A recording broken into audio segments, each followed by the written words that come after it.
నమస్తే అండి. నేను మీ సౌజన్య. వీగన్ వంటలకి స్వాగతం. ఈరోజు నేను బోండా మజ్జిగ పులుసు ఇంకా సింపుల్గా బీన్స్ ఫ్రై చేశాను.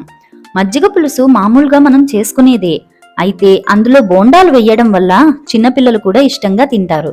బోండాలు పులుసులో నాని మెత్తగా జ్యూసీగా చాలా బాగుంటాయి. మరి ఆలస్యం చేయకుండా ఎలా చేశానో ఒకసారి చూసేయండి.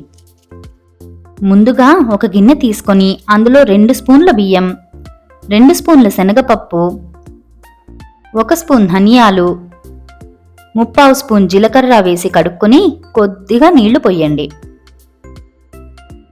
తరువాత 1/2 కప్పు చిన్నగా తరిగిన కొబ్బరి ముక్కలు, చిన్న అల్లం ముక్క, 3 చీల్చిన పచ్చిమిరపకాయలు కూడా వేసి నానబెట్టండి.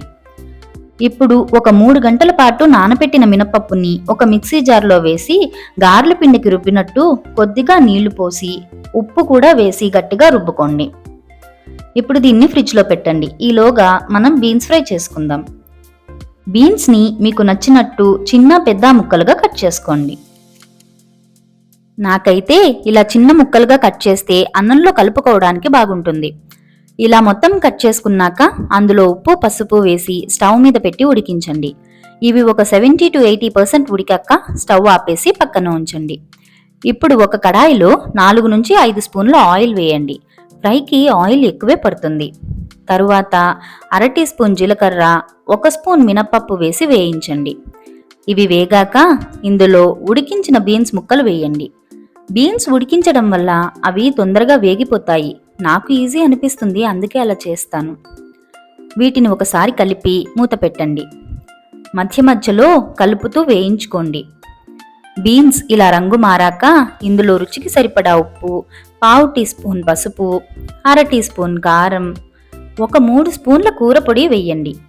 ఈ కూరపొడి లింక్ కింద డిస్క్రిప్షన్లో ఇచ్చాను, కావాలి అంటే చెక్ చేసుకోండి.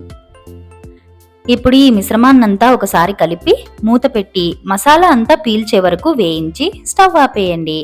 అంతే, బీన్స్ ఫ్రై రెడీ అయిపోయింది. ఇప్పుడు మజ్జిగ పులుసు కోసం ఒక మిక్సీ జార్లో నానబెట్టినవన్నీ వేసుకొని కొద్ది కొద్దిగా నీళ్లు పోస్తూ ఇలా మెత్తటి పేస్ట్లా చేసుకోండి.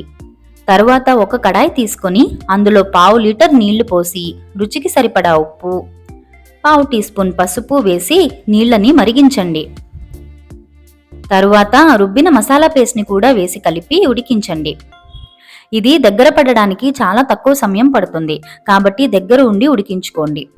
ఇది ఇలా దగ్గర పడ్డాక తాలింపు కోసం ఒక కడాయిలో 2 స్పూన్ల ఆయిల్ వేసి కాగాక 1/2 టీ స్పూన్ ఆవాలు, 1/2 టీ స్పూన్ జీలకర్ర, 1 స్పూన్ మినప్పప్పు, 2 ఎండుమిరపకాయలు, కొద్దిగా కరివేపాకు, 1/2 టీ స్పూన్ ఇంగువ వేసి వేయించి తాలింపుని పులుసులో కలిపి స్టవ్ ఆపేసి చల్లారనివ్వండి. పులుసు చల్లారాక అందులో ఒక 1/2 లీటర్ దాకా పులిసిన మజ్జిగ పొయ్యండి. ఈ పులుసుకి పులిసిన మజ్జిగ అయితేనే బాగుంటుంది. వేడిగా ఉన్నప్పుడు మజ్జిగ పోస్తే మజ్జిగ విరిగిపోతుంది, చేదుగా వస్తుంది. ఒకవేళ వేడిగా ఉన్నప్పుడు పొయ్యాలి అంటే మజ్జిగలో ఉప్పు పసుపు వేసి పోసుకోండి. ఇప్పుడు బోండాల కోసం ఒక మిక్సీ జార్లో చిన్న అల్లం ముక్క, 2 పచ్చిమిరపకాయలు, జీలకర్ర, కొద్దిగా ఉప్పు వేసి కచ్చాబచ్చాగా మిక్సీ పట్టుకోండి. తరువాత దీన్ని ఫ్రిడ్జ్లోంచి తీసిన పిండిలో కలపండి. పిండి ఫ్రిడ్జ్లో పెట్టడం వల్ల మిక్సీలో రుబ్బినా సరే బోండాలు గుల్లగా ఫ్లఫీగా వస్తాయి. ఇప్పుడు ఇలా కలిపిన పిండిని బోండాలుగా వేసుకోండి. నేను ఇక్కడ గుంటగా ఉన్న చెంచాని వాడుతున్నాను. దీనివల్ల చెయ్యి కాలకుండా బోండాలన్నీ ఒకే సైజులో వస్తాయి. మీరు కావాలి అంటే ఇలా చేత్తో కూడా వేసుకోండి. ఇప్పుడు బోండాలన్నీ ఎర్రగా కాల్చుకొని తీసుకొని మజ్జిగ పులుసులో వేసుకోండి. పులుసు చల్లారి ఉంటుంది కాబట్టి బోండాలు వేడిగా వేస్తే వెంటనే పులుసుని పీల్చుకొని సాఫ్ట్గా జ్యూసీగా వస్తాయి. మీకు ఇలా పులుసుకి తగ్గట్టు ఎన్ని కావాలంటే అన్ని బోండాలు వేసుకొని అవి మునిగేలా కలుపుకొని సర్వ్ చేసుకోండి. అంతేనండి, చిన్న పిల్లలు కూడా ఇష్టపడేంత రుచికరమైన బోండా మజ్జిగ పులుసు రెడీ. మజ్జిగలో నెయ్యా అనుకోకుండా కాస్తంత నెయ్యి వేసుకొని తిని చూడండి, భలేగా ఉంటుంది. ఈ వీడియో కనుక మీకు నచ్చితే తప్పకుండా లైక్ చేయండి. అలాగే మర్చిపోకుండా వీగన్ వంటలు ఛానల్ని సబ్స్క్రైబ్ చేసుకొని నన్ను సపోర్ట్ చేయండి ప్లీజ్.